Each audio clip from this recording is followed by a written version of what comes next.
Virtual currency is not plaintiff's property. That is what a lawyer for Take-Two Interactive said in a motion to dismiss a lawsuit against the company. Let's talk about the case, the argument, and what it could mean for you on Next to Nothing. So, guys, let's start with the lawsuit. The lawsuit was filed in California back in November of 2023 by a family. They take issue with Take-Two's sale of virtual currency and how you are unable to transfer the currency between titles. You know, when the service of the game you purchased eventually ends, like in NBA 2K. The plaintiffs in this case say that the practice is unfair and that it violates California's civil theft statutes. Green, why don't you read the statement submitted to the court? Absolutely. Quote, by removing plaintiff in the class members VC, defendants took and stole their personal property or fraudulently approved or appropriated property that has been entrusted to defendant. End quote. And so with this case, they are seeking a, quote, equitable, non-monetary, and monetary relief, end quote, for the loss of the in-game currency, right? So they're seeking some sort of damages. And really, this is a pretty serious accusation, and the lawsuit really could have some pretty major implications for the industry and other companies. If this reaches class action status, there are a lot of customers who would get some of their money back. This also opens up other companies like EA, Microsoft ABK, and Steam up to litigation as well. And we also covered a pretty similar situation with Fortnite not too long ago, and that didn't end well for Epic. They did have, have to repay customers for certain funds that were spent on their platform, especially in Fortnite. So pretty hefty price tag on that one too. Yeah. Oh yeah, yeah, and it looks like they're going to lose the one with Apple as well. I think they might have actually lost it. I believe the Supreme Court did rule in favor of Apple. Yeah. We'll see how that goes for Google, though. Google and Fortnite, but they're Epic. But so, right, this is a high-stakes situation for Take-Two. So what did their crack team of corporate lawyers come up with? Yeah, let's give this a look-see.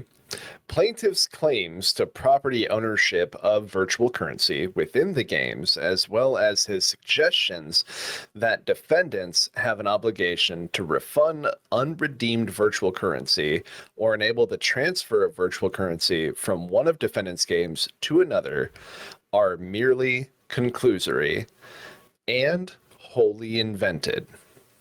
Yeah. So their entire argument is really that you may pay for it, but you don't own it. Right? That's their whole argument, which is not an argument that I think a lot of us would personally like to hear. But, they did have some other arguments, mostly surrounding the TOS in lines such as the purchase agreement, such as the company has the right to, quote, manage, regulate, control, modify, suspend, and or eliminate its virtual currency as it sees fit unless prohibited by law. Or this real doozy here, quote, all purchases of virtual currency and virtual goods are final, and under no circumstances will such purchases be refundable, transferable, or exchangeable. Which, personally, I think that's a line that needs to be reevaluated and brought under legal scrutiny. These are not perishable goods, right? And they are not damaged by use. There should be a mandatory 30-day refund policy at the very least. That's kind of one of my big things. I don't have a super strong opinion on the legal veracity of this lawsuit here. But I was kind of curious, what do you guys think? Well, I had a really strong feeling that this eventually would become an issue back when cosmetics and currencies became a common happening in video games. Much like digital games versus hard copies and all the legality swarming that issue in general.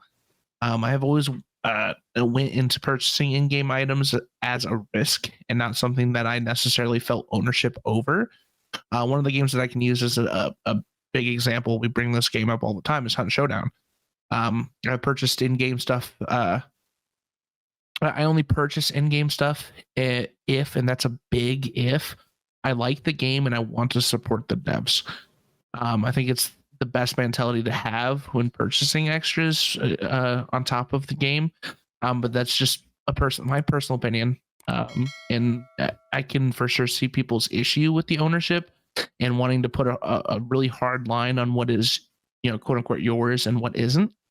But it's a very, very slippery slope to go down. And I'm not sure everyone is ready to take that leap just yet. It's a pretty big issue that can have a lot of rippling throughout the gaming community as a result. Yeah, dude, definitely. Like when you were kind of getting to the end of your point there, the massive rock that I saw the ripples, ultimately hitting to Blizzard. Like we've talked about Overwatch in the past. I mean, like it's kind of impossible to not notice how expensive some Overwatch skins are. Those are tied to your Activision account. And while there's not necessarily, I don't think right now anyway, there's a way that you can 100% just, hey, for $24.99, I'll buy this skin for Mercy. You have to buy like Overwatch coins or whatever the hell they call them now. They could call them Plinkos for all I care.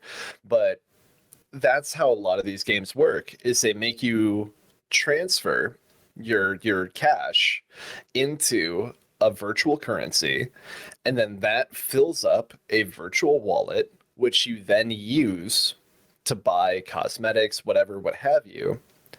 The issue here is something that say like Counter-Strike knows pretty well, is that albeit that these items are kind of analogous, they they don't have any real worth, but they do, because you can actually tie a dollar amount to them, which means that by proxy, your account having these items on it is worth some form or amount of money. So you can't tell me that having virtual currency on my account doesn't belong to me, because that's money that I gave you, and you just changed it from a dollar sign to like a U for a Ubisoft coin or whatever, double dollars, doesn't matter. That money belongs to me, and until I have spent it in your game, I should be able to like have ownership of that money. Yeah. What happens if I lose my account to a data breach and I had $700 in my wallet? Like, you should be beholden to me to pay me back. You get into some very dangerous waters when you allow people to give you currency and then you tell them, sorry, your money's disappeared. Because it's kind of like super old school, like when states would have their own bills. And you could find someone at like the state cross and being like, oh yeah, I'll transfer your Maine dollars to Pennsylvanian dollars. Yeah. like that's not a thing. So I have a question for you, because this was one of the concepts in my head that would be kind of a parallel outside of gaming. If like, for those who don't know, like Buffalo Wild Wings and Arby's are owned by the same company, right? They're owned by the same capital venture fund. So let's say that like I buy an Arby's gift card and then all of the Arby's in the country closes down. Is that venture capital company that owns both those restaurants, are they liable, or are they responsible for making sure that I can use that gift card at a Buffalo Wild Wings?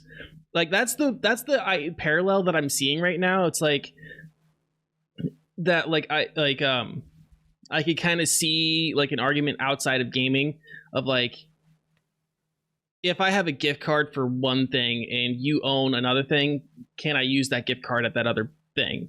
And yeah. I would say that for the most part, no, right? Like if I buy $50 worth of Arby's gift cards and then can't go to an Arby's anymore, like they all closed down, I don't think, Buffalo Wild Wings has to honor my Arby's gift card, even though it's the same owner. And that's what I kind of see, even though that like NBA 2K is a franchise and they have yearly installments. I can kind of see where someone would be like, no, like you bought it for 2K19, you don't get it for 20. And that's not to say that I think that's right.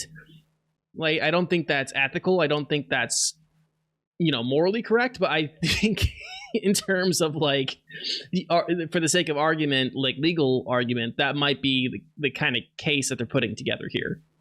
Right. I also feel like there is like a level of dubious act going on. Why aren't we as players who play 2K games able to fill up a 2K wallet? Yeah. That is linked to our 2K account? That should be something that is very easily transferable. Now, if you're buying like, you know, let's just say they have like Magic Johnson available to purchase for like, you know, fantasy teams, right? Like, and you spent the $15 to purchase Magic Johnson, like that makes sense. Yeah, I bought Magic Johnson for 2K19. Doesn't mean I have him unlocked for, you know, like 20. Like that to me makes sense because you're buying a specific object for a game. But when we're talking about like funds, virtual currency specifically, you can't just shut her down and be like, thanks for your money, peace out, and just like dip like that.